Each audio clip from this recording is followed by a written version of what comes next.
Hello friends, stereochemistry का एक topic है टॉपोसिटी, वो मैं डिस्कस करने वाली हूँ। तो टॉपोसिटी क्या है? इसमें हम किन्हीं भी दो लिगेंड्स या लोन पेयर या किन्हीं भी दो फेसेस के बीच में रिलेशनशिप फाइंड आउट करते हैं। तो इसमें क्या होता है, कोई भी हम एक मॉलिक्यूल ले लेते हैं, उसमें हम C2 अप्लाई करते हैं। अगर C2 प्रेजेंट है तो वो होमोटॉपिक होता है, अगर C2 एब्सेंट है तो वो हेटेरोटॉपिक होता है।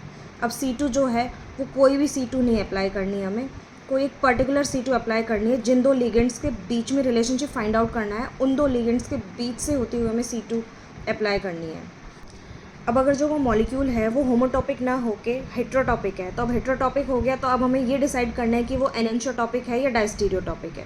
तो अब हम क्या करेंगे, वो जो दो लिगेंड्स जो थे, जिन दो लिगेंड्स के बीच में हमें रिलेशनशिप फाइंड आउट करना था, उनके बीच से हम एक प्लेन पास करेंगे। अगर वो दो मॉलिक्यूल को दो इक्वल हाफ में अगर कट कर देता है तो वो एनेंटियोटॉपिक हो जाएगा, और अगर इक्वल हाफ में कट नहीं करता है तो वो डायस्टीरियोटॉपिक हो जाएगा।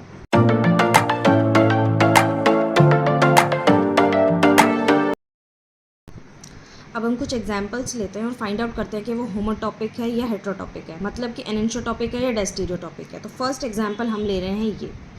इसमें क्या है, हमें HA और HB के बीच में रिलेशनशिप फाइंड आउट करना है, यानी कि इन दो लिगेंड्स के बीच में रिलेशनशिप फाइंड आउट करना है। तो अब हम कौन सी C2 लगाएंगे? एक पर्टिकुलर C2 लगेगी जो इन दोनों के बीच से पास होगी, कोई भी C2 नहीं लगा सकते हम। तो यहाँ से हम C2 अप्लाई करेंगे तो ये मॉलिक्यूल जो है ये ऐसे रोटेट हो जाएगा। इसका मतलब क्या है कि Br की जगह Br आ गया, H की जगह H आ गया, और HA की जगह H भी आ गया, और COOH भी COH से रिप्लेस हो गया। एक बार मैं फिर से अप्लाई करके बताती हूँ।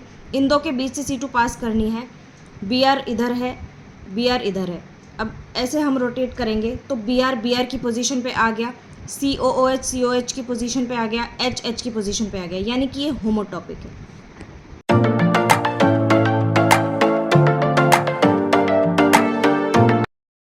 अब हम नेक्स्ट मॉलिक्यूल में दो लिगेंड्स के बीच में रिलेशनशिप फाइंड आउट करते हैं। तो सेकंड एग्जांपल हम ये लेते हैं। इसमें क्या है, HA और HB के बीच में रिलेशनशिप फाइंड आउट करते हैं। C2 वही बीच वाला लगेगा, फ्रंट से C2 लगेगा।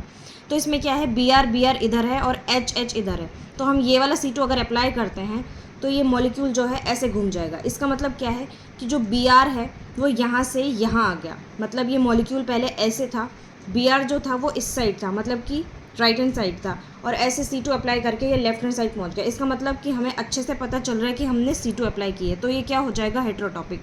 अब हेटेरोटॉपिक है तो अब हमें डिसाइड करना है कि एनेंटियोटॉपिक है या फिर डायस्टीरियोटॉपिक। तो अब हम क्या करेंगे, इसमें प्लेन अप्लाई करेंगे।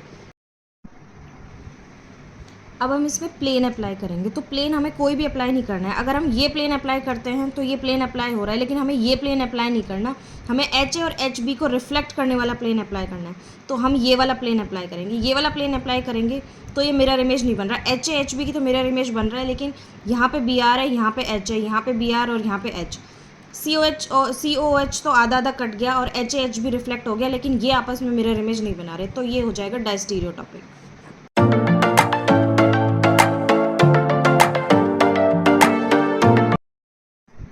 अब हम नेक्स्ट एग्जांपल साइक्लोब्यूटेन का लेते हैं। इसमें क्या है कि ये HA और HB, इन दो लिगेंड्स के बीच में हमें रिलेशनशिप फाइंड आउट करना है।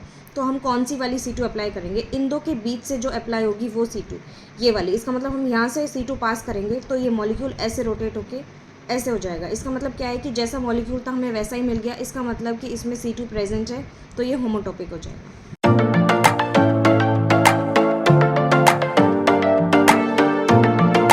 अब हम नेक्स्ट एग्जांपल लेते हैं आंसर कंपाउंड्स को। सबसे पहले हम आंसर कंपाउंड्स को विजुलाइज करने की कोशिश करते हैं। इसमें क्या है कि एक बेंजीन रिंग होती है और ऊपर ये हाइड्रोकार्बन की चेन होती है ब्रिज की तरह। तो ये एक बास्केट की तरह दिखाई देता है। तो इसमें क्या होता है कि हम एक C2 अप्लाई करेंगे। HA और HB के बीच में हमें रिलेशनशिप फाइंड आउट करना है, इन दो HA और HB के बीच में। तो हम यहाँ से C2 अप्लाई करेंगे। तो इसको जब C2 को अप्लाई करेंगे तो ये जो कंपाउंड है ये पूरा ऐसे रोटेट हो जाएगा 180 डिग्री से। इसका मतलब ये है कि जो हाइड्रोकार्बन की चेन है वो नीचे चली जाएगी। इसका मतलब कि होमोटॉपिक नहीं है, हेटेरोटॉपिक है। अब हम इसमें क्या करेंगे कि एनेंटियोटॉपिक या डायस्टीरियोटॉपिक में से फाइंड आउट करेंगे कि ये कौन सा है। अब इसमें क्या करेंगे कि ये वाला प्लेन लगाएंगे हम, जो HA और HB को रिफ्लेक्ट करेगा। ये प्लेन हम नहीं लगा सकते क्योंकि ये जो है ये प्लेन डिफरेंट है। ये वाला प्लेन हम लगाएंगे HA और HB के बीच में, तो ये इक्वल हाफ में कट कर रहा है, तो ये क्या हो जाएगा, एनेंटियोटॉपिक।